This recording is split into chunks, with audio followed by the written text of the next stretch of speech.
দর্শক, মাসখানেক পরে বহু কাঙ্ক্ষিত জাতীয় সংসদ নির্বাচন, সেই নির্বাচন নিয়ে প্রচারণা আনুষ্ঠানিকভাবে শুরু না হলেও নির্বাচন কেমন যেন জমে উঠেছে। যাবতীয় আলাপ আলোচনা, জরিপ, ফলাফল অনেক কিছু হচ্ছে ভোটকে কেন্দ্র করে। ভোটের পরিবেশটিও এখনো নানা প্রশ্ন আছে বিভিন্ন দলগুলোর, সেসব নিয়ে কথা বলবো আমরা। আপনাকে আমন্ত্রণ 24 ঘন্টায় প্রেজেন্টেড আকিদ শামসীন, সঙ্গে আছে মাহফুজ মিশু। আমার সঙ্গে স্টুডিওতে আছেন রাজনৈতিক বিশ্লেষক ডাক্তার জাহিদুর রহমান। ডাক্তার জাহিদ, স্বাগত আপনাকে। আছেন জাতীয় নাগরিক পার্টির নেতা, দলটির সিনিয়র যুগ্ম আহ্বায়ক আরিফুল ইসলাম আদিব। আপনাকেও স্বাগত। এবং আছেন ঢাকা বিশ্ববিদ্যালয়ের উন্নয়ন অধ্যয়ন বিভাগের অধ্যাপক ডক্টর কাজী মারুফুল ইসলাম। স্যার, আপনাকেও স্বাগত। জাহিদ ভাই, আপনাকে দিয়ে আলোচনা শুরু করতে চাই। আজকে আমাদের দেশে ভোট নিয়ে খুব বেশি জরিপ আমরা আসলে আগে দেখি নাই, কারণ জরিপ করার মতো ভোটও আসলে অনেকদিন আমরা দেখি নাই। 2008-এর জরিপের কথা আমার মনে পড়ে না, কিন্তু এবার নির্বাচনে অনেকগুলো জরিপ হলো। আজকে আরেকটি জরিপ ইএএসডি নামে একটি সংস্থা, বেসরকারি সংস্থা করেছে, যেটা নিয়ে বেশ আলোচনা হচ্ছে। এই জরিপটি পড়াশোনা করে যতটুকু বুঝলাম, সেটার বিশেষত্ব হচ্ছে এরা 300টি সংসদীয় আসন থেকেই স্যাম্পল নিয়েছে, 20,495 জন, এবং সেটা ইন পার্সন করা। সেইখান থেকে তারা বলছে যে 70% মানুষই বিএনপিকে ভোট দিতে চান। এখন এ ধরনের জরিপ, আমরা জানি যে জরিপেরও এক ধরনের অর্থনীতি আছে, পলিটিক্যাল ইকোনমি থাকে। এই জরিপগুলোকে আপনি কিভাবে দেখেন? আপনিও দীর্ঘদিন এইসব বিষয় নিয়ে কাজ করেন, গবেষণা করার চেষ্টা করেন। দ্বিতীয়ত হচ্ছে যে এই এত মানুষ একটা দলের প্রতি যখন ঝুঁকে যায়, তখন সেটি খুব আশাব্যঞ্জক কিছু ইঙ্গিত করে কিনা? পরের প্রশ্নটা খুবই গুরুত্বপূর্ণ, আমি সেই জায়গায় আসছি। তার আগে জরিপ নিয়ে বলি। আমি দর্শকদেরকে অনুরোধ করব, ইন্ডিয়ান ইলেকশন সার্ভে 2024 উইকিপিডিয়া একটা পেজ আছে, ওটা ঢোকার জন্য। ওটা যদি ঢোকেন, যে কেউ দেখবেন ওখানে ভারতের প্রি ইলেকশন জরিপ হয়েছে 25-26টা, সব গুরুত্বপূর্ণ সব মিডিয়া থেকে বা অন্যান্য প্রতিষ্ঠান থেকে, এবং এক্সিট পোলও হয়েছে। কংগ্রেসের নেতৃত্বাধীন যে ইন্ডিয়া জোট, তারা 234টা সিট পেয়েছিল। তো জরিপগুলো মোটামুটি অর্ধেক সিট দিচ্ছিল তাদেরকে, মোটামুটি অর্ধেক। ইভেন একটা 100-র নিচে দিয়েছে, আমার মনে পড়ে 93 সিটস নাকি তারা পাবে। এক্সিট পোলের অবস্থা, যেটাকে ধরা হয় যে তুলনামূলকভাবে বেশি রিলায়েবল, বেশি গ্রহণযোগ্য, কিন্তু সেটা একই ধরনের প্রেডিকশন দিয়েছে। আমি যেটা বলতে চাই, আচ্ছা, এর মানে কিন্তু এই না যে তাদের প্রসিডিউরাল প্রবলেম ছিল। বাংলাদেশেও যারা জরিপ করছেন, আমি কিন্তু তাদের জরিপ করার পদ্ধতিকে প্রশ্ন করছি না। তাদের স্যাম্পল সাইজ, অনেকে বলে যে স্যাম্পল সাইজ কি ঠিক আছে না আছে। প্রথম আলোটার স্যাম্পল সাইজ নিয়ে অনেকে প্রশ্ন করেছেন। এগুলো আসলে খুবই ভুল ধরনের প্রশ্ন, কারণ এইটা যে বেসিক সায়েন্টিফিক প্রেমিসেসে দাঁড়ানো, এগুলো তারা মেনটেন করেন। কিন্তু আমার আর্গুমেন্ট হচ্ছে, কোনো একটা অদ্ভুত কারণে এই এলাকার মানুষ জরিপে সঠিক সত্যটা বলেন না কিছু কিছু ক্ষেত্রে, বিশেষ করে ভোটের ক্ষেত্রে। আরও অনেক কিছুতে দেখবেন, আমি এই জন্য এই জরিপগুলোতে কাকে ভোট দেবেন সেটার চাইতে অন্য অনেকগুলোকে রিলাই করি, কিন্তু এই ভোটের ব্যাপারে তারা সঠিক তথ্য দেন বলে আমি মনে করি না। সো এটা মাথায় রেখেই আমরা চিন্তা করব। তারপর যেটা হয়, আমাদের প্রত্যেকের কনফার্মেশন বায়াস আছে। এইটা যাদের সাথে মিলবে তাদের কাছে মনে হবে এটা সঠিক। আবার এর আগে জামাত বিএনপিকে নেক টু নেক দেখানো হচ্ছিল প্রায়, কারো কারো কাছে আবার সেটা ভালো লাগবে। সো এই জরিপকে আমি আসলে খুব বেশি গুরুত্ব দিতে চাই না। তবে আপনার সাথে আমি এটা একমত, আমাদের জরিপগুলো আসলে কেমন হচ্ছে আমরা এই নির্বাচনের পর মিলিয়ে বলতে পারবো। যেমন ভারতের ক্ষেত্রে বলতে পারছি, যুক্তরাষ্ট্রের ক্ষেত্রে একদম। সো আমরা বহুদিন, আর 8-এর আগে যেসব নির্বাচন হয়েছে, বা 8-এ অত জরিপ হয়নি, এর আগে যেসব ভালো নির্বাচন হয়েছে, এই জরিপের চল এভাবে ছিল না। এবার আপনার দ্বিতীয় প্রশ্নটায় আসে, এটা আমার কাছে খুবই খুবই গুরুত্বপূর্ণ একটা প্রশ্ন। এটা খুবই অ্যালার্মিং আমি মনে করি। শুধু এই নির্বাচন না, আমি যদি এভাবে বলি, that's a high probability BNP যদি মোটামুটি ভালোভাবে দেশ চালায়, তারা যদি ক্ষমতায় আসে, তারা ক্ষমতায় আসবে বলে ইনফ্যাক্ট আমি মনে করি। আপনি মনে করেন? আমি মনে করি, এবং খুব বড় মার্জিনে জিতে আসবে, সেটাও মনে করি। আচ্ছা, তারা মোটামুটি যদি দেশ চালায়, পরের নির্বাচনটাতেও বিএনপি জিতে যাওয়ার খুব সম্ভাবনা আছে। সেক্ষেত্রে সিট অনেক কমে যেতে পারে, কিন্তু 151 যে গ্রস মেজরিটি, সেটা তারা পেয়ে যাবে বলে এটা আমার ধারণা, যদি তারা খুব ডিজাস্টারাস শাসন না চালায়। এগুলো কিন্তু খুব খারাপ লক্ষণ।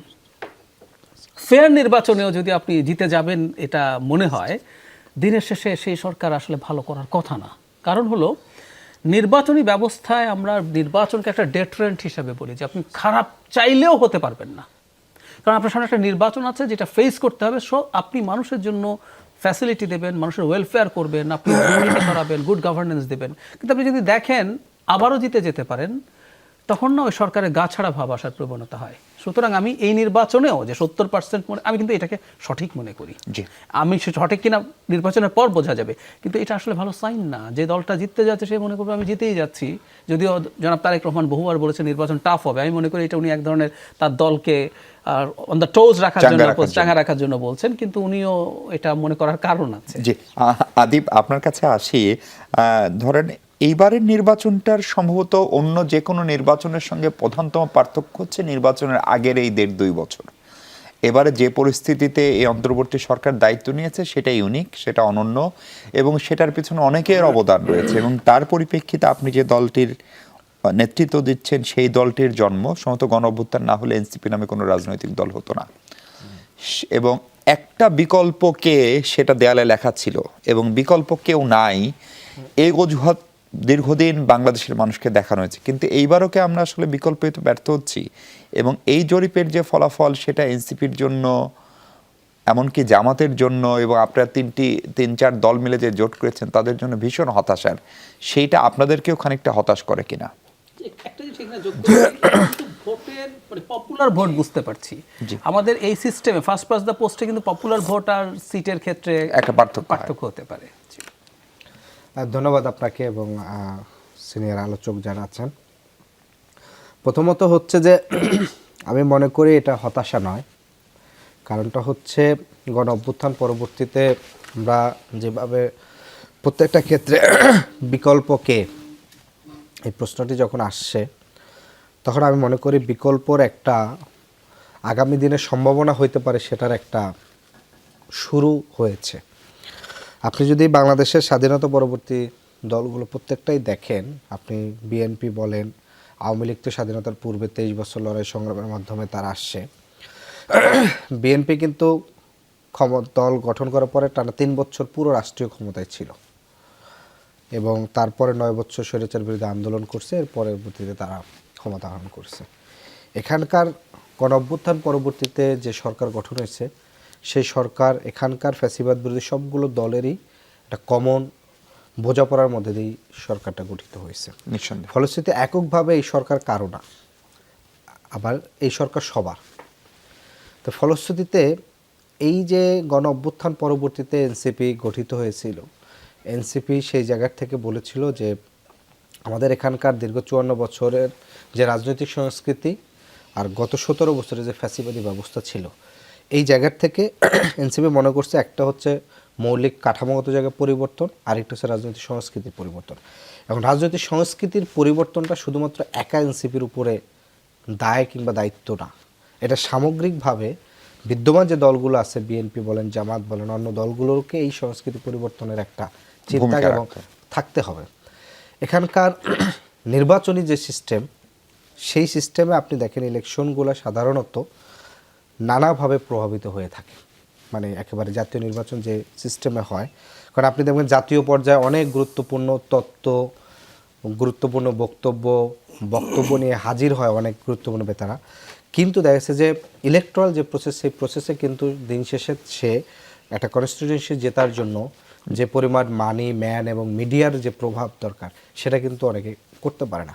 ফলশ্রুতিতে দেখা যায় যখনই জাতীয় নির্বাচন আসে, এটা নানা দিকে কিন্তু এদিক সেদিক হয়। বরঞ্চ আমাদের যে সময় আমরা দল গঠন করছি মাত্র 8 মাস হয়েছে, এই 8 মাসের মাধ্যমে আমাদের একটা জাতীয় নির্বাচন আমাকে অংশগ্রহণ করতে হয়েছে, একই সাথে আমাকে দল গঠন করতে হচ্ছে, একই সাথে আমাকে নিয়মিত যে রাজনৈতিক রেটরিক থাকে অন্যান্য দলগুলোর সাথে, সেগুলোতে সমান্তরালে অংশগ্রহণ করতে হচ্ছে। ফলশ্রুতিতে তরুণদের এই দল অন্যান্য দলগুলো একই সাথে যে কাজটা একটা কাজ করছে, তরুণদেরকে 3টা কাজ করতে হচ্ছে। কারণ বিএনপির 47 বছর উপরে দল, তার পুরো কমিটি স্ট্রাকচার রেডি, জামাত আরও পুরনো দল, তার কমিটি আরও আগের, ফলে কমিটি সংক্রান্ত তার কিন্তু কোনো এক্সট্রা প্রেশার নাই। রাজনীতি করার জন্য তার প্রত্যেক লোক চূড়ান্ত থাকে। তো ফলশ্রুতিতে এই জায়গাগুলো হচ্ছে এনসিপিকে এই চ্যালেঞ্জগুলো মোকাবেলা করেই তাকে কাজ করতে হচ্ছে। সেই জায়গা থেকে এনসিপি মনে করছে যেহেতু এই নির্বাচনটা শুধুমাত্র জাতীয় নির্বাচন না, এখানে গণভোট একটা গুরুত্বপূর্ণ, এবং গণভোটের মাধ্যমে মূলত যে জুলাই সনদ বাস্তবায়ন আদেশ যেটা জারি হয়েছে সেটার কিন্তু চূড়ান্ত মানে ভবিষ্যৎ সুরক্ষা সবকিছু এই নির্বাচনের উপর নির্ভর করতেছে। জরিপগুলোকে কিভাবে দেখেন আপনারা? জরিপগুলো যে বিভিন্ন প্রতিষ্ঠান থেকে হয়ে থাকে, এর আগেও আমরা দেখেছিলাম IRI সম্ভবত জরিপ দেখেছিলাম, সম্ভবত ব্র্যাক বা এরকম কিছু প্রতিষ্ঠানও করেছিল। জরিপগুলোতে যেটা হয়েছে যে লাস্ট 1 মাসের যে জরিপগুলো, সেটি হচ্ছে যে পুরো স্টেটের এস্টাবলিশমেন্ট বিএনপিকে অভূতপূর্বভাবে সীমাহীনভাবে মানে 200 সিট জিততেছে, মানে এই ধরনের কোশ্চেন প্যাটার্ন, এবং হচ্ছে এইটাই একটা এস্টাবলিশমেন্ট তৈরি হচ্ছে। এবং এর বিপরীতে যে দলগুলো আছে তারা আসলে রাষ্ট্র পরিচালনা করতে পারবে না, তারা আসলে রাষ্ট্রের জন্য ভালো কিছু বয়ে আনবে না, এই ধরনের কিন্তু একটা সিভিল সোসাইটি থেকে বলেন কিংবা হচ্ছে এস্টাবলিশমেন্ট ব্যবসায়িক গ্রুপদের থেকে এই ধরনের কিন্তু একটা বয়ান জারি হচ্ছে। ফলশ্রুতিতে তার একটা প্রভাব কিন্তু কিছুটা এই জায়গায় কিন্তু পড়ে। তারপর আমরা মনে করি যে আমরাও মনে করি যে আমরা বিরোধী দল হব, কিংবা হচ্ছে আমরা বিরোধী দলের রাজনীতিটাই করতে চাই, কারণ এই জরিপ দ্বারা যদি প্রভাবিত হইতাম তাহলে তো বিএনপির সাথে আমাদের জোট হওয়ার কিংবা হচ্ছে সমঝোতার সবচেয়ে বেশি ছিল। ফলশ্রুতিতে আমরা বিরোধী দলের রাজনীতি করতে প্রস্তুত কিংবা করতে চাই, সেই জায়গাটা থেকেই মূলত আমাদের আগামী রাজনীতির পথরেখা আমরা নির্মাণ করছেন। জি, প্রফেসর কাজী মারুফ, আপনি নিশ্চয়ই জরিপটা দেখেছেন। আমি জরিপের একটা জায়গা নিয়ে একটু কথা বলতে চাই। যে সময়টা ইন্টারভিউ করা হয়েছে সেটা হচ্ছে 21 ডিসেম্বর থেকে 1 জানুয়ারি। আপনি যদি দেখেন এই সময় 2টা বড় ঘটনা ঘটেছে। একটা হচ্ছে তারেক রহমান সাহেব প্রায় 1.5 যুগ পরে দেশে ফিরেছেন, ফলে এটা বিএনপির নেতাকর্মী শুধু না, পুরো বাংলাদেশের রাজনীতিতে একটা বড় বার্তা দিয়েছে। আর একটা হচ্ছে ভীষণ জনপ্রিয় মানে রাষ্ট্রনায়কও তিনি ছিলেন, দলের প্রধান বেগম খালেদা জিয়া, তার মৃত্যু। ফলে এই দুটো ঘটনার সময় যে জরিপ পরিচালিত হবে, ইমোশনালি তখন আপনি যদি social media, main stream media দেখেন, ওইখানে বিএনপি, বেগম খালেদা জিয়া মরহুম, তারেক রহমান ছাড়া কোথাও আর কারো কোনো উপস্থিতি ছিল না অন্য দলগুলোর। ফলে সেখানে কোনো বায়াসনেসের সুযোগ থাকে কিনা প্রশ্নপত্র প্রণয়ন এবং উত্তরদাতাদের ক্ষেত্রেও? ধন্যবাদ আমাকে যুক্ত করার জন্য আলোচনাতে। জরিপ প্রসঙ্গে প্রথমত বলা দরকার যে জরিপ এটাকে আমরা বলি ক্রস সেকশনাল, অর্থাৎ একবার করা হচ্ছে, অর্থাৎ কোনো একটা নির্দিষ্ট সময় একবার মতামতগুলো নেওয়া হচ্ছে। তাহলে সেই মতামতগুলো কিন্তু খুব স্থায়ী কিছু না, এটা বিভিন্ন রকমের উপাদান আছে, চলক আছে, যেগুলো দ্বারা মানুষের মতামতগুলো প্রভাবিত হয়। ফলে আমরা যে সময়ে জরিপটার যে ফলাফল আমরা দেখছি যে 21 ডিসেম্বর থেকে 1 তারিখ, যেমনটা আপনি বললেন যে এখানে যে ঘটনাগুলো ঘটেছে তার একটা আবেগ জনিত একটা প্রভাব এই মানুষের মতামতকে প্রভাবিত করে, সেটা আছে। কিন্তু একই সাথে দেখতে হবে যে এই মানুষগুলো, অর্থাৎ বাংলাদেশের এই জনগোষ্ঠী, যদি আমরা বলি যে 24-এর গণ অভ্যুত্থানের পরে একটা যে পরিক্রমার মধ্য দিয়ে যাচ্ছে, সেখানে অসংখ্য ঘটনা কিন্তু প্রতিনিয়ত সে তার মোকাবেলা করতে যাচ্ছে। ফলে তার মধ্যে এক ধরনের রাজনৈতিক সচেতনতাও কিন্তু বাড়ছে, রাজনৈতিক তৎপরতাও কিন্তু বাড়ছে। সেটা আমরা যদি দেখি যে সামাজিক মাধ্যমের যে প্রভাব, অন্যান্য মেইন স্ট্রিম যে গণমাধ্যম আছে তাদের যে প্রভাব, এবং সংগঠনগুলোর যে মানুষের সাথে যোগাযোগের যে মাধ্যম, সেগুলোর ভেতর দিয়ে কিন্তু মানুষ ক্রমশ কিন্তু এক ধরনের সচেতনায়ন প্রক্রিয়ার মধ্য দিয়ে আছে, এটাও কিন্তু আমাদেরকে মানতে হবে। ফলে এটা যে খুব তাৎক্ষণিক একটা প্রভাব, সেটা বললে যেমন এটাকে হয়তো খানিকটা ছোট করা হয়, কারণ এই মতামতটা যখন দিচ্ছে, আপনি দেখেন যে প্রশ্নগুলো হচ্ছে যে কোন দলকে ভোট দিবে, এই প্রশ্নটা সাধারণত প্রি ইলেকশন জরিপে এরকম সরাসরি প্রশ্ন করা হয় না, এটা প্রক্সি প্রশ্ন করা হয় যে, কিন্তু এখানে যেহেতু প্রশ্নটা সরাসরি করা হচ্ছে, সেক্ষেত্রে মানুষ তার ব্যক্তিগত গোপনীয়তার ঝুঁকি প্রকাশের ঝুঁকি থাকা সত্ত্বেও কিন্তু মতামত যখন দিচ্ছে, তার মানে তার মতামতের জায়গায় খানিকটা শক্ত ভিত্তি আছে, এবং সেই শক্ত ভিত্তিটা কেবলমাত্র কতগুলো তাৎক্ষণিক ঘটনা দ্বারাই যে প্রভাবিত হয়েছে সেটা না, অর্থাৎ তার যে আকাঙ্ক্ষা, অর্থাৎ দেশের যে সার্বিক পরিস্থিতি, সেই পরিস্থিতিগুলোর তার যে রিডিং, সেটারও কিন্তু একটা প্রতিফলন থাকবে বলে আমাদেরকে ধরে নিতে হবে। ফলে এইটার একটা জিনিস কিন্তু সত্যি যে আপনার যে মতামতগুলো আমরা এখন পাবো, দেখেন মানুষের মধ্যে কিন্তু এই মুহূর্তে প্রবল আকাঙ্ক্ষা হচ্ছে যে একটা গণতান্ত্রিক ট্রান্সফরমেশন, সাথে একই রকম গুরুত্বপূর্ণ হচ্ছে যে একটা শৃঙ্খলা এবং নিরাপত্তার চাহিদা এবং স্থিতিশীলতা, এই তিনটা হচ্ছে মেজর ডিমান্ড। ফলে যদি আমি গণতান্ত্রিক রূপান্তর চাই তাহলে নির্বাচনটার ব্যাপারে তারা আগ্রহী, কিন্তু শৃঙ্খলা, নিরাপত্তা এবং স্থিতিশীলতা এটাকে যদি নিতে চায় তাহলে মানুষের মধ্যে স্বাভাবিকভাবে একটা প্রবণতা আছে যে যারা তুলনামূলকভাবে শক্তিশালী, যাদের অভিজ্ঞতা আছে, তাদেরকে পছন্দ করার একটা কারণ তারা দ্রুত আসলে একটা স্থিতিশীল অবস্থাতে যেতে যাচ্ছে। মানুষের নাভিশ্বাস উঠেছে, মানুষ প্রতিনিয়ত বিপদগ্রস্ত হচ্ছে, এই বিপদগ্রস্ততা সে কাটাতে চায়। ফলে এই যে আকাঙ্ক্ষা, এই আকাঙ্ক্ষারও একটা কিন্তু প্রতিফলন আমরা দেখতে পারি যে যে বড় দলগুলো সেটার একটা সুযোগ পেতে পারে, হয়তো তার কিছু প্রভাবটাও এই মতামতের মধ্যে থাকতে পারে। জি, আমি জাহিদ ভাই আমি একটু 30 সেকেন্ড বলতে চাই। দেখেন, জরিপের 3টা কোশ্চেন, কি 2টা কোশ্চেন কিন্তু একই, যে কোন দল সরকার গঠন করতে পারে, আরেকটা হচ্ছে কে জিতবে। 2টা কোশ্চেন কিন্তু একেবারে সেম, রেজাল্টও এক আসছে। কিন্তু আপনি যদি এই রেজাল্ট করেন, আপনার এখনকার সব কিছু মিলে পারসেপশনটা কিন্তু ওইরকমই মনে হচ্ছে যে বিএনপি জিতবে। তো ফলে যেই লোক জামাত ইসলাম কিংবা এনসিপি অন্য দলকে বা জাতীয় পার্টিকে ভোট দিতে চায়, সেও কিন্তু মনে করতেছে বিএনপি জিতবে, কিন্তু সে মনে করতেছে তার মানে এটা না সে ভোটটা কিন্তু বিএনপিকে দিবে না।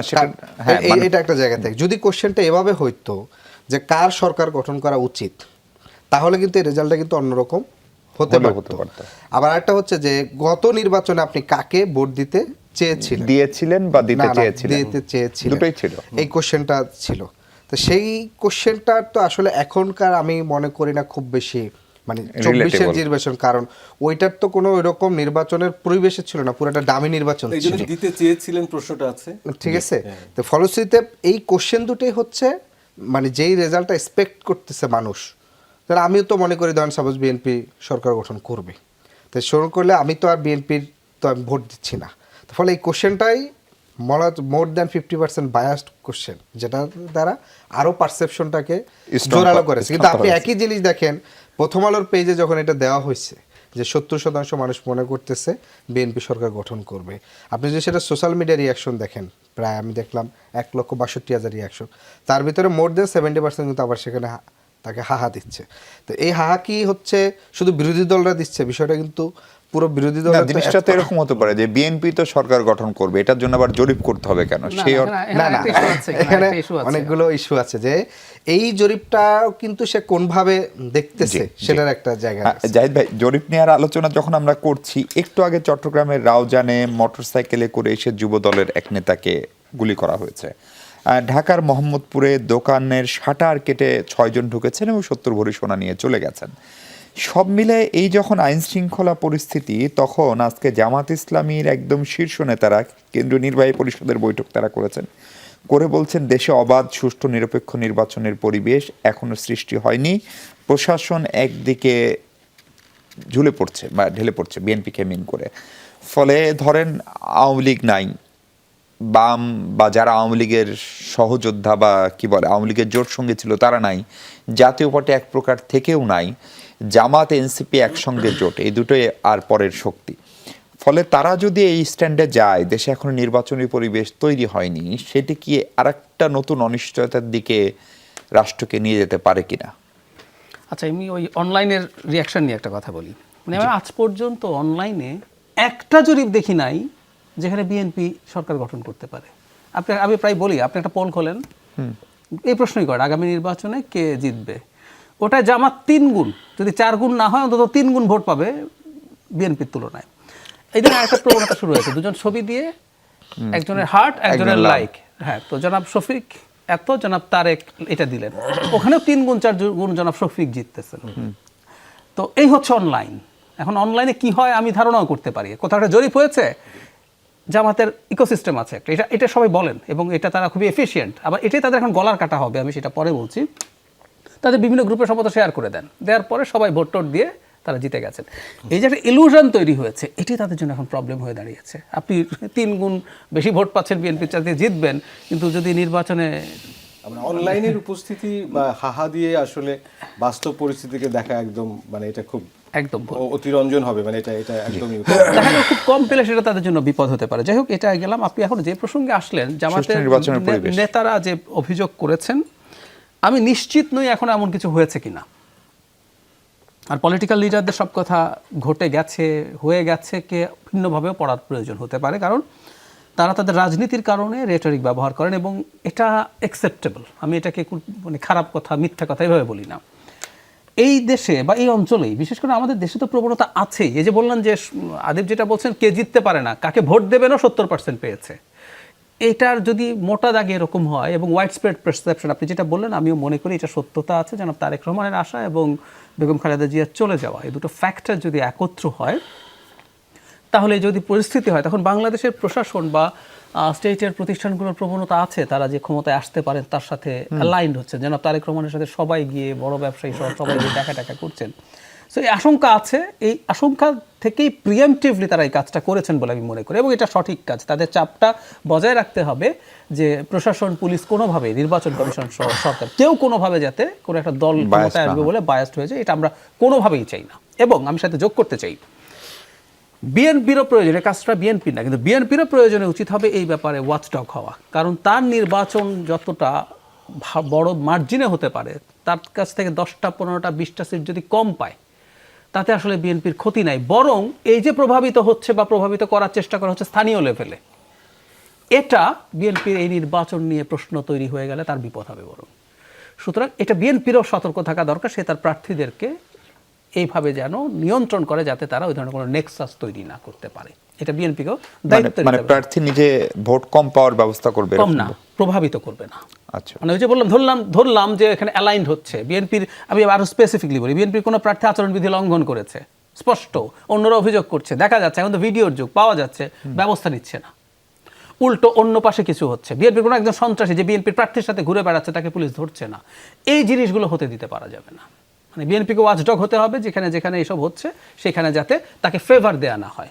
এটা হলে অন্তত তাত্ত্বিকভাবে বলছি, তাতে যদি কিছু সিট কমেও যায়, এটা বিএনপির জন্য আখেরে ভালো হবে। জি, নির্বাচনে ভোটের পরিবেশ, বিশেষ করে আইন শৃঙ্খলা পরিস্থিতি নিয়ে প্রফেসর মারুফ আপনি আগেই বলছিলেন, এটা নিয়ে আপনার মন্তব্য শুনবো যে বিশেষ করে ভোটকে সামনে রেখে নানান ধরনের পূর্বাভাস আমরা বিভিন্ন জায়গায় পাচ্ছি যে পরিস্থিতি খারাপ হতে পারে, কেউ কেউ বলছেন এটা ভোটকে প্রভাবিত করতে পারে, ভোটকে পেঁচাতে পারে। এগুলোর আদৌ কোনো ভিত্তি আছে নাকি এটি আসলে স্টেপ আমাদের আইন শৃঙ্খলা বাহিনীর যে ম্যানেজমেন্ট ফেলিওর সেই প্রশ্নে কথা বলবো আমরা। দর্শক, তার আগে ছোট্ট একটা বিরতি। দর্শক, আরেকবার স্বাগত 24 ঘন্টায়। প্রফেসর ডক্টর কাজী মারুফুল ইসলাম আছেন আমাদের সঙ্গে। তার ভোটের পরিবেশ, আইন শৃঙ্খলা পরিস্থিতি, এগুলো কি এরকম জায়গায় আসলে গিয়েছে যেটা ভোটকে প্রভাবিত করতে পারে, যেটা জামাত ইসলামী মনে করছে? আপনি যেটি আগেও বলছিলেন যে নাগরিকদের উদ্বেগ আছে, কিন্তু সেটার মাত্রাটা কতখানি? যদি আমি আবার একটু যদি পরিসংখ্যানের দিকেও যাই, আপনি দেখবেন যে আমাদের বাংলাদেশ পুলিশ থেকে যে পরিসংখ্যানগুলো প্রকাশিত হয়, সেখানে কিন্তু গত অগাস্ট থেকে, অর্থাৎ 24 অগাস্ট থেকে গত 1.5 বছরে যে অপরাধের যে মাত্রা, সেই ট্রেন্ডের মধ্যে কিন্তু খুব অভাবনীয় কোনো পরিবর্তন নেই, অর্থাৎ সেটা একটা স্টেডি মাত্রায় আছে। কিন্তু যে অপরাধগুলো সংগঠিত হয়েছে, যা থেকে মানুষের মধ্যে উদ্বেগ তৈরি হয়, সেগুলোর খুব স্পেকটেকুলার কতগুলো অপরাধ, মানে অর্থাৎ মানুষকে খুন করে তাকে আগুন দিয়ে পুড়িয়ে ফেলা হলো। এটাতে অপরাধ হিসেবে একজন মানুষের মৃত্যু হলো, কিন্তু এটার যে প্রভাব, এইটার যে নিষ্ঠুরতা, সেটা কিন্তু মানুষের মনে মারাত্মক রকমের একটা নিরাপত্তাহীনতা তৈরি করে। ফলে আমরা ঘটনা দেখেছি সংখ্যা হিসেবে কম, কিন্তু সেগুলো প্রভাব বিশাল। এর ফলে মানুষের মধ্যে এক ধরনের অনিরাপত্তা তৈরি হয়েছে। সঙ্গে যুক্ত হয়েছে, ধরেন প্রতিদিনকার পথে হঠাৎ করে বের হচ্ছে, একটা জায়গায় রাস্তা বন্ধ, আন্দোলনের জন্য রাস্তা বন্ধ, এইগুলোর সঙ্গে এটাকে আইন শৃঙ্খলা পরিস্থিতি কিংবা সার্বিকভাবে যে একটা শৃঙ্খলার অভাব, এইটার সঙ্গে যুক্ত করেছে। এইটা পরিস্থিতি আছে, কিন্তু এই পরিস্থিতি আসলে নির্বাচনকে সুষ্ঠু করার জন্য যে আইন শৃঙ্খলা পরিস্থিতির যেরকম কাঙ্ক্ষিত মাত্রায় থাকা দরকার, নিশ্চিতভাবে এখন সেই অবস্থাতে নেই। কিন্তু এটা এরকম অবস্থাতে নেই যে যাতে নির্বাচন বিঘ্নিত হতে পারে। আমি 4টা নির্বাচনী এলাকা, অর্থাৎ খুলনা, বাগেরহাট এবং সাতক্ষীরার, আমি 4টি নির্বাচনী এলাকায় গত সপ্তাহে ঘুরে এসেছি। মাঠ পর্যায়ের অবস্থা এটা ঢাকার মতো না, উদ্বেগটা মানুষের মধ্যে তৃণমূলে গ্রামে এটা অনেকটা স্থিমিত, অর্থাৎ সেক্ষেত্রে স্বাভাবিক পরিস্থিতি বিরাজ করছে। তো এটা যদি সারা দেশের পরিস্থিতির কিছু অংশ হয়ে থাকে তাহলে আমার কাছে মনে হয় না যে নির্বাচনকে বিঘ্নিত করার মতন এরকম কোনো পরিস্থিতি এখন পর্যন্ত আছে। বাংলাদেশের নির্বাচনী সহিংসতার ইতিহাস আছে, আমরা সব সময় দেখেছি, সব ধরনের নির্বাচনেই আমরা দেখেছি যে সহিংসতা হয়, দুঃখজনক কিন্তু এটা হয়। ফলে সেই সহিংসতার মাত্রাটা এখনো পর্যন্ত এরকম মাত্রায় যায়নি যে নির্বাচনটাকে বিঘ্নিত করতে পারে বা নির্বাচনটাকে চ্যালেঞ্জ জানাতে এটা কি বাড়ার কোনো আশঙ্কা করেন? আমার কাছে মনে হয়, দেখেন, এটা বাড়বে কি কমবে এটা নির্ভর করছে প্রশাসনের উপরে না, এটা আসলে রাজনৈতিক পক্ষগুলোর উপরে নির্ভর করছে। ফলে যে দলগুলো নির্বাচনে প্রতিদ্বন্দ্বিতা করছেন তাদের মধ্যে যদি একটা বৃহত্তর সমঝোতা হয় যে আমরা একটা সুষ্ঠু, নিরপেক্ষ এবং শান্তিপূর্ণ নির্বাচন চাই, তাহলে প্রশাসন সেই ধরনের নির্বাচন বাস্তবায়ন করতে বাধ্য এবং সেটি হবে। ফলে যদি এই প্রতিদ্বন্দ্বী দলগুলোর মধ্যে সম্পর্কের অবনতি হয় এই সময়ের মধ্যে, একটা বৃহত্তর যে সমঝোতা সেই জায়গাতে যদি একটা অবনতি হয় তাহলে তার প্রভাব মাঠে এবং আইন শৃঙ্খলা পরিস্থিতিতে পড়বে। কিন্তু এখনো পর্যন্ত একটা জায়গায় আমি খুব বলবো যে বাংলাদেশের মানুষ এই মুহূর্তে, যেটা আমি আবারও ওই পয়েন্টে যেতে চাই, যে তারা গণতান্ত্রিক রূপান্তর চায়, আইন শৃঙ্খলা পরিস্থিতি ফেরত চায় এবং স্থিতিশীলতা চায়। এই তিনটা জায়গার সাথে এটাকে বিচ্যুত করতে পারে এরকম যে কোনো প্রচেষ্টা মানুষ এই মুহূর্তে গ্রহণ করবে না। ফলে নির্বাচনকে বাধাগ্রস্ত করতে পারে এরকম কোনো দল, কোনো বক্তব্য আসলে মানুষের কাছে এই মুহূর্তে গ্রহণযোগ্য হওয়ার সম্ভাবনা নেই। ফলে নির্বাচনটি হওয়ার ব্যাপারে আমি আশাবাদী। আদিব, আপনার জোট সঙ্গে জামাত ইসলামীর এই যে নির্বাহী পরিষদের যে বৈঠক এবং সেখানকার যে বক্তব্য যে অবাধ, সুষ্ঠু, নিরপেক্ষ নির্বাচনের পরিবেশ এখনো তৈরি হয়নি, ফলে নির্বাচন কমিশনের ভূমিকা, আইন শৃঙ্খলা বাহিনীর ভূমিকা এবং সিভিল প্রশাসন বা সেনা প্রশাসন যেটা, তাদের ভূমিকা আপনাদের দৃষ্টিতে এখন পর্যন্ত কতটা কি বলে আপনাদেরকে লেভেল প্লেইং ফিল্ড তৈরি করতে পারলো? আসলে না, লেভেল প্লেইং ফিল্ড আসলে পুরোপুরি তৈরি হয় না। এটা আমরা আগে থেকেও বলেছি যে আপনি পুরো একটা পারসেপশন যদি তৈরি করেন যে এককভাবে বিপুল মেজরিটি নিয়ে বিএনপি তৈরি, মানে বিএনপি সরকার গঠন করতেছে এবং রাষ্ট্রীয়ভাবে সেই অনুযায়ী বিএনপির প্রধানকে পুরো প্রেসিডেন্টের অনেকটা ওই কাছাকাছি আপনি হচ্ছে প্রোটোকল তৈরি করেন, ফলে এটা একটা জনমনে এই জায়গাটা তৈরি হচ্ছে। 2 নম্বর বিষয়টা হচ্ছে জাস্ট এই যে মনোনয়ন যাচাই বাছাই যে প্রক্রিয়া চলছে, আপনি সম্ভবত ঝিনাইদহ বা হচ্ছে জেলাটা আমার এক্সাক্ট মনে নেই, যে বিএনপির প্রার্থী তারই দলের সম্ভবত আরেকজন বিদ্রোহী স্বতন্ত্র প্রার্থীকে মানে রিটার্নিং কর্মকর্তা রুমে ধাক্কা দিয়ে বের করে দিচ্ছে। তাহলে আপনি কতটা পরিমাণ কনফিডেন্স হইলে আপনি হচ্ছে একজন প্রার্থীকে ধাক্কা দিয়ে বের করে দিতে পারেন। এরপরে হচ্ছে আমার নিজের একটা অভিজ্ঞতা হয়েছে, আমি যখন ঢাকা 18 আসনের মনোনয়ন যাচাই বাছাই চললো, আমার আসনে মাহমুদুর রহমান মান্না ভাই প্রার্থিতা করতেছেন, বিএনপির এস এম জাহাঙ্গীর ভাই সহ অনেকেই করতেছেন। তো সেখানে কর্মকর্তা হচ্ছে মান্না ভাইয়ের কাগজপত্র যখন বলতেছিলেন যে এটা একটা কাগজ একটু গ্যাপ আছে, বলছিল এটা আপনি আধা ঘন্টা পরে দিলে হয়ে যাবে। তো ওই মোমেন্টে দেখা গেছে যে একজন ভোটার সেজে সেখানে হচ্ছে অভিযোগ দায়ের করতেছেন, অথচ ওই ভোটারের ওইখানে ঢোকার কোনো সুযোগ নেই, মানে সে ওখানে ঢুকতে পারে না স্বাভাবিক প্রক্রিয়া। কিন্তু যেখানে তার ঢোকার অধিকার নাই সেখানে ঢুকে সে এক ধরনের মব ক্রিয়েট করার মতন হচ্ছে পরিস্থিতি তৈরি করছে, মানে মান্না ভাইয়ের পক্ষে, মান্না ভাইয়ের বিপক্ষে। আচ্ছা, যে মান্না ভাই ঋণ খেলাপি ছিল, তাকে কেন হচ্ছে আপনি মানে ইয়া করতেছে না, সে তো মনোনয়ন দাখিল করতে পারবে না, মানে এই ধরনের। রিটার্নিং কর্মকর্তা জিজ্ঞেস করে যে আপনি কে, বলছে যে আমি হচ্ছে 18 আসনে ভোটার। বলছে 18 আসনে ভোটার তো এখানে ঢোকার সুযোগ নেই, এখানে ঢুকবে শুধু প্রার্থী, প্রস্তাবক আর সমর্থক। তারপর তার পক্ষে আবার আইনজীবী নিয়ে আসছেন। তার মানে হচ্ছে এই যে ধরেন যেখানে আপনার অ্যাক্সেস নাই সেখানে আপনি ঢুকে যাচ্ছেন। আমি ঢোকার সময় তো হচ্ছে পুলিশ আমাকে জিজ্ঞেস করছে প্রার্থীকে আপনি, তা আপনার সাথে আপনি 3 জন যাবে, তাহলে ওই লোক কিভাবে ঢুকলো? মানে 3টা গেট পার হয়ে সে ধরেন ঢুকে গিয়ে বিভাগীয় কমিশনের সাথে হচ্ছে সে ধরেন তর্ক বিতর্ক করছে পুরো এজলাসের মধ্যে, অথচ ওইখানে তার প্রক্রিয়া না। সিস্টেমটা হয়েছে প্রার্থী চাইলে কিছু কথা বলতে পারবে এবং সে যদি আরও প্রসিডিউর আগাইতে চায় তাহলে সামনে। তাহলে এইটা দ্বারা আপনার কি পরিবেশটা তৈরি হলো যে প্রশাসন মনস্তাত্ত্বিকভাবে এক ধরনের, মানে যারা বিএনপির প্রার্থী তাদের ভিতরে একটা মনোভাব যে আমরা জোর খাটাইলে, কিন্তু মান্না ভাই তো ওখানে বিএনপির প্রার্থী না, বিএনপির প্রার্থী সে হবে কি হবে না সেটা তো এখনো চূড়ান্ত হয় নাই, কারণ বিএনপির অলরেডি ধানের শীষের প্রার্থী সেখানে আছে মান্না ভাইও হতে পারেন, সেটা যুগপথের জায়গা থেকে বিএনপি হয়তো তাকে সম্মানিত করতে পারেন তার দীর্ঘ লড়াই সংগ্রামে। তো ফলশ্রুতিতে এটা একটা প্রশাসন যে ঝুঁকে যাচ্ছে সেটা কিন্তু উদাহরণ একেবারেই সর্বশেষ উদাহরণটা আছে। 2 নম্বর বিষয়টা হচ্ছে প্রশাসনের রাষ্ট্রের, আমি বলবো যে রাষ্ট্রের এখন যে স্টেটটা চলতেছে এর ভিতরে একটা অংশ কিন্তু ইলেকশন না হোক সে ধরনের কিন্তু তারা চায়। ফলশ্রুতিতে আপনি দেখেন ওসমান হাদিকে কেন্দ্র করে হচ্ছে ডেইলি স্টার, প্রথম আলো বা নানা জায়গায় হচ্ছে যে আগুন দেওয়া হইলো, এবং একই সাথে ময়মনসিংহের যে ঘটনাটা, যে দীপুকে যেভাবে হচ্ছে পিটিয়ে মেরে এবং হচ্ছে অগ্নিকাণ্ড, এই ঘটনাগুলা কিন্তু ধরেন আরও ধরনের ঘটতে পারে। ফলে রাষ্ট্রের মধ্যে থেকে একটা অংশ কিন্তু নির্বাচন না চাওয়ার প্রবণতা আছে। আরেকটা হচ্ছে ইলেকশনকে কেন্দ্র করে সেই একটা অংশটাকে কি চিহ্নিত করা গেছে? এটা তো স্পষ্ট যে এখানে আওয়ামী লীগ সহ তারা চাচ্ছে যে নির্বাচন চায় না। এখন আপনি বলতে পারেন যে আওয়ামী লীগের রাজনৈতিক অংশ এখান থেকে উৎখাত হয়েছে, জি। কিন্তু সিভিল সোসাইটি আওয়ামী লীগ, প্রশাসনে থাকা গুপ্ত আওয়ামী লীগ, কিংবা হচ্ছে আওয়ামী মনা যারা 17 বছর ধরে শেখ হাসিনার প্রতি রুটি রুজির জন্য কৃতজ্ঞতা বোধ আছে। কারণ বাংলাদেশে যেহেতু চাকরির বাজারটা অনেক কঠিন, ফলে যে যার আমলে যার সুপারিশে চাকরি পায় আজীবন তার প্রতি একটা ধরনের কৃতজ্ঞতা থাকে। ওই যে একটা কথা আছে না যে যার খায় নুন খায় তার তো গুণ গাইতে হয়। তো গুণ এখন ধরেন হচ্ছে মুখের তারেক রহমানের গাইতে পারে, কিন্তু মনে মনে কিন্তু এই সাবোটেজটা করতে পারে। এটা গেল এই 2টা অংশ আশঙ্কা। সর্বশেষ আরেকটা আশঙ্কা হইতে পারে যে আসনগুলো খুব প্রতিদ্বন্দ্বিতাপূর্ণ হবে সেখানে এক ধরনের কিন্তু শক্তি প্রদর্শনে, পাবনা একটা বড় উদাহরণ, যে ধরেন জামাতের সমাবেশে হচ্ছে বিএনপি অ্যাটাক করছে, তো জামাতের যারা ছিল তারাও আগ্নেয়াস্ত্র সহ ছিল, বিএনপিরও আগ্নেয়াস্ত্র ছিল। তার মানে কি জামাত আগে থেকে প্রস্তুত ছিল, বিএনপিও প্রস্তুত ছিল। ফলে এই প্রতিদ্বন্দ্বিতাপূর্ণ আসনগুলোতে একটা হইতে পারে।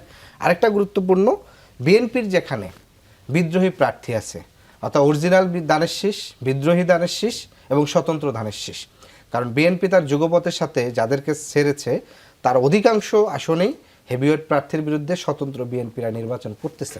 তাহলে এই যে তার ছিনিয়ে নিয়ে আসার একটা প্রবণতা তৈরি হবে, এই জায়গাগুলোতে এই 3টা খুব গুরুত্বপূর্ণ একটা ফ্যাক্টর হবে।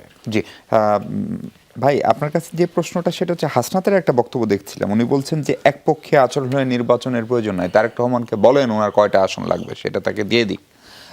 সেইটা হয়তো তার একটা পলিটিক্যাল রেটরিক হিসেবে আমরা যদি ধরি।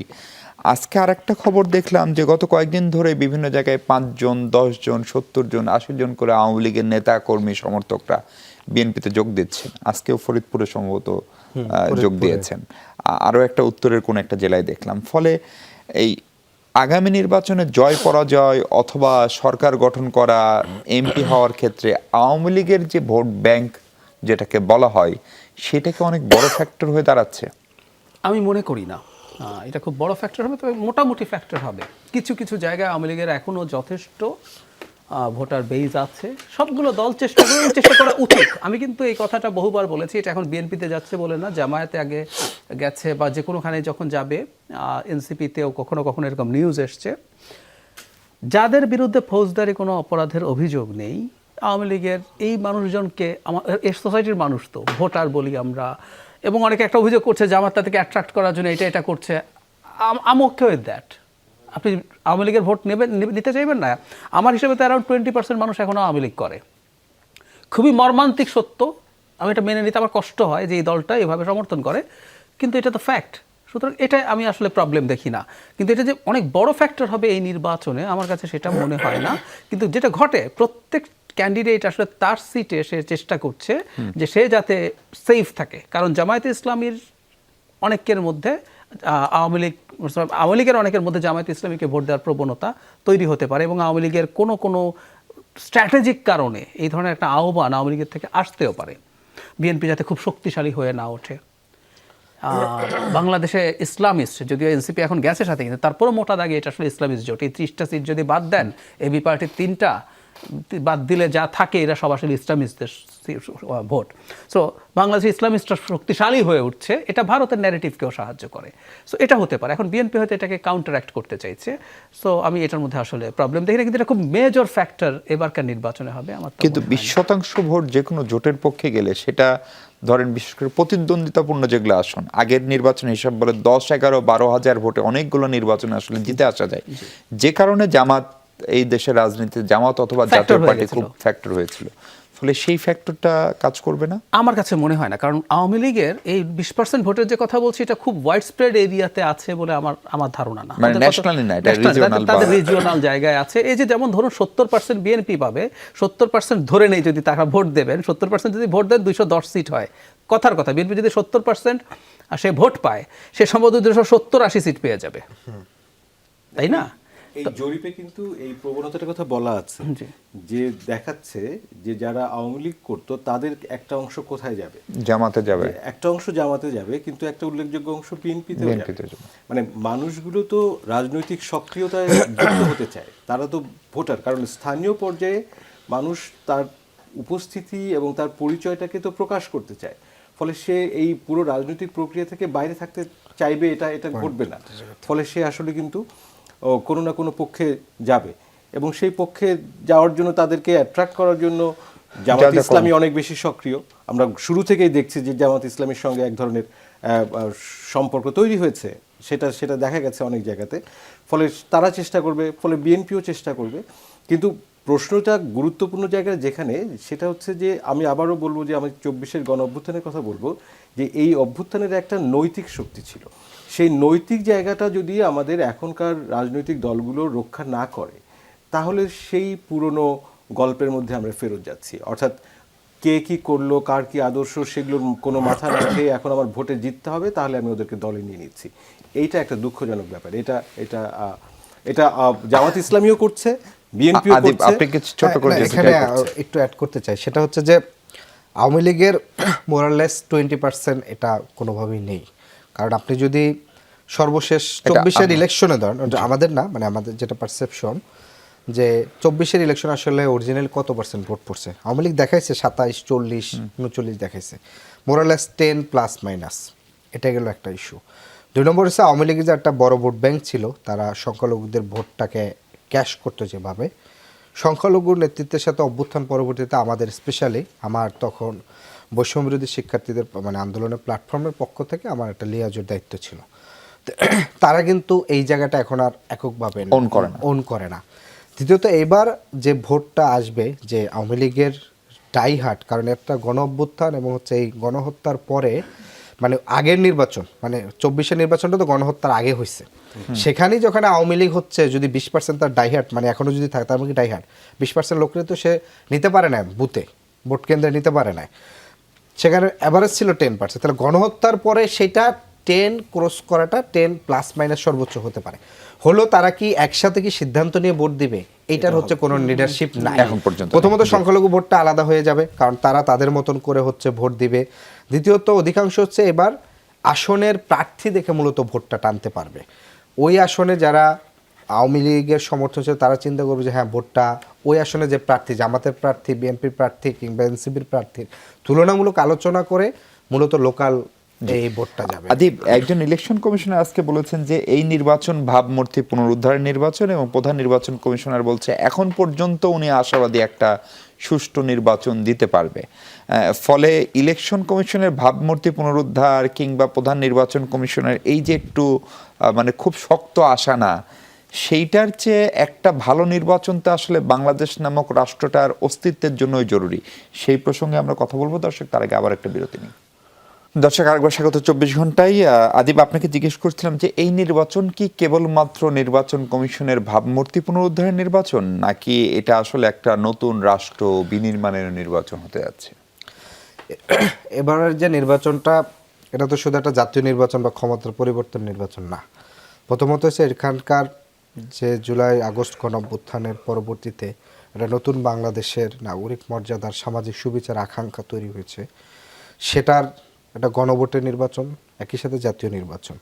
আর যে কোনো নির্বাচনই দেশের জন্য শুধুমাত্র এটা নির্বাচন কমিশনের ভাবমূর্তি না, পুরো বাংলাদেশ রাষ্ট্রেরই একটা ভাবমূর্তির নির্বাচন। কারণ গত 17 বছরে 4টা নির্বাচন, মানে ইনক্লুডিং 2008-এর নির্বাচন থেকে শুরু করে পুরো নির্বাচনকে প্রভাবিত করার জন্য বাংলাদেশের একটা দল প্রতিবেশী রাষ্ট্রের সাথে যোগ সাজসে যে পুরোভাবে নির্বাচনটা প্রভাবিত করে এখানকার ভোটাধিকার, মানবাধিকার পুরো লঙ্ঘন করেছে। ফলে বাংলাদেশ ইটসেলফ তার সভারেন্টি ঠিক আছে কিনা, মানে এখনও সে তার একটা নিজের প্রচেষ্টায় দলগুলো তাদের ভিতরে মত দ্বিমতের ঊর্ধ্বে উঠে রাষ্ট্রের স্বার্থে, স্বাধীনতার স্বার্থে, সার্বভৌমত্বের স্বার্থে একটা সুন্দর নির্বাচন করতে পারবে কিনা সেটারও কিন্তু এই নির্বাচনটা কিন্তু সেটার মাধ্যমে প্রতিফলিত হবে। জি, যেহেতু আপনাকে এই প্রশ্নটা করার কারণ হচ্ছে আপনি নির্বাচন কমিশনের যে সংস্কার প্রক্রিয়া তার সঙ্গেও সক্রিয়ভাবে জড়িত ছিলেন। সেইখান থেকে আপনারা কমিশন থেকে যে ধরনের প্রত্যাশা বা সুপারিশ করেছিলেন এবং নির্বাচন কমিশন যা গঠিত হয়েছে এবং যা পারফর্ম করছে সেটার মিল অমিল, মানে প্রত্যাশা প্রাপ্তির কোনো ফারাক আছে কিনা? আমি খুব বেসিক কয়েকটা কথা বলি। কমিশন কিভাবে গঠিত হবে, আমরা শুধু কমিশন না, আমরা নির্বাচন কমিশন নিয়ে একটা পূর্ণাঙ্গ আইন করেছি। মানে এতদিন পর্যন্ত ছিল নির্বাচন কমিশনার নিয়োগের আইন, আমাদের সংবিধান তাই বলছে। আমরা পূর্ণাঙ্গ একটা আইন করেছি, কারণটা আমি একটু বলি। যেমন ধরুন, ওনাদের গ্রস অসদাচরণ যদি হয় নির্বাচনের সময় বা দায়িত্বে থাকার সময়, তখন আমাদের সংবিধান বলছে তারা যেহেতু সুপ্রিম কোর্টের বিচারকদের মতো তাদের অবস্থান আছে, সুপ্রিম জুডিশিয়াল কাউন্সিল দিয়ে তার বিরুদ্ধে ব্যবস্থা নেওয়া যেতে পারে। কিন্তু আপনি এমন কিছু করলেন এরপর পদে থাকলেন না। আমরা 18 সালের নির্বাচনের কথা যদি বলি, এটার যে গ্রস দায়িত্ব আছে সেটার জন্য কিন্তু আপনি আর ব্যবস্থা সহজে নিতে পারছেন না। সো আমার আইনের মধ্যে ওগুলো সব ছিল, আমরা আশা করি ভবিষ্যতে এটা হবে। কিন্তু আমি দেখাই যে অসংখ্য জরুরি সংস্কার প্রস্তাব ওনারা গ্রহণ করেননি। ওনারা মানে রাষ্ট্র, সরকার ইভেন নির্বাচন কমিশনও কোনো কোনো ক্ষেত্রে বাধা দেওয়ার চেষ্টা করছে। যে আদিবরা একটা ঝামেলায় পড়েছে দল নিবন্ধন নিয়ে। আমরা সিরিয়াসলি মনে করি এটা অনেক টাফ। দেখুন, শেষ পর্যন্ত চেঞ্জ করা হলো না।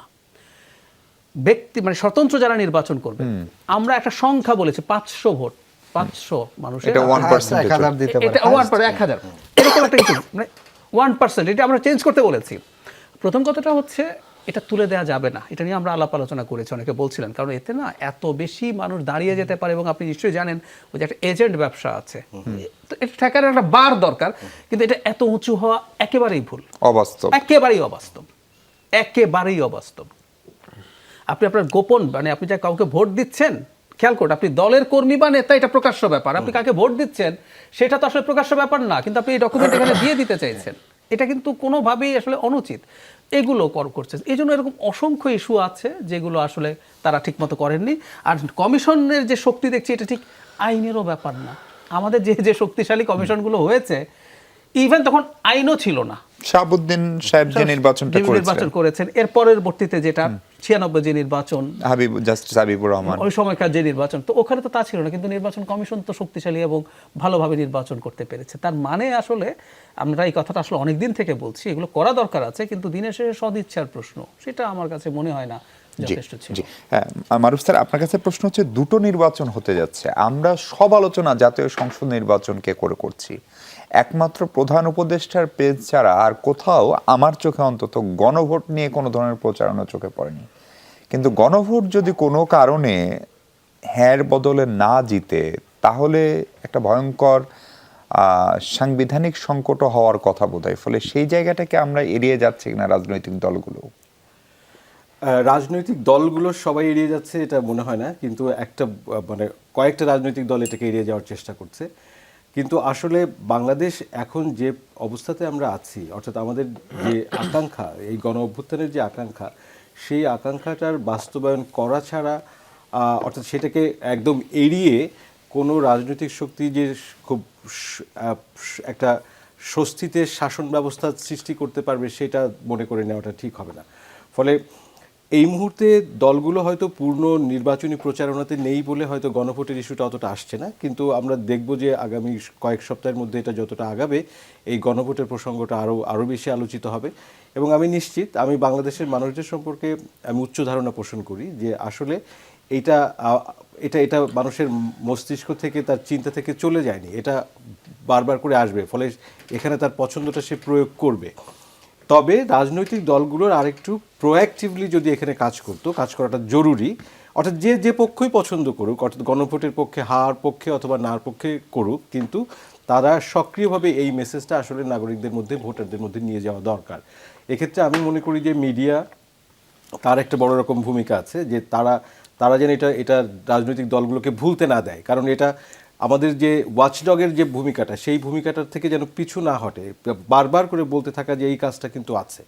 এবং আরেকটা জায়গা আছে কিন্তু, যে এইবার নির্বাচনে এভরি সিঙ্গেল ভোট ম্যাটার্স। কারণ এখান থেকে যদি আমরা উচ্চকক্ষে যাই, অর্থাৎ যদি সংস্কারটা তৈরি হয়, ওই রিফর্মগুলো যদি আমরা অ্যাডপ্ট করি, ফলে প্রার্থী হেরে গেলেও আমার ভোটের সংখ্যার গুরুত্ব আছে, ফলে উচ্চকক্ষে কতগুলো হবে সেটার ব্যাপার আছে। ফলে এই নির্বাচনটা যেটা আদিব বললেন, আমি ওই জায়গাটাতে ওর সঙ্গে সম্পূর্ণ রকম একমত, যে আসলে এটা একটা ভিন্ন রকমের নির্বাচন। এটা বাংলাদেশের অস্তিত্বের জন্য একটা নির্বাচন, যেটা কেবলমাত্র নতুন কোন দল ক্ষমতায় আসবে সেটি না, এটা পুরো বাংলাদেশের অস্তিত্বটাই কিভাবে থাকবে সেটার একটা দেখার নির্বাচন। সেক্ষেত্রে রাজনৈতিক দলগুলোকেই কিন্তু আবারও মূল ভূমিকায় আসতে হবে। অনেক ধন্যবাদ প্রফেসর কাজী মারুফুল ইসলাম, ধন্যবাদ আরিফুল ইসলাম আদিব ও ডাক্তার জাহিদুর রহমান। দর্শক, এই ছিল আলোচনা। ভালো থাকুন সবাই, নিরাপদে থাকুন।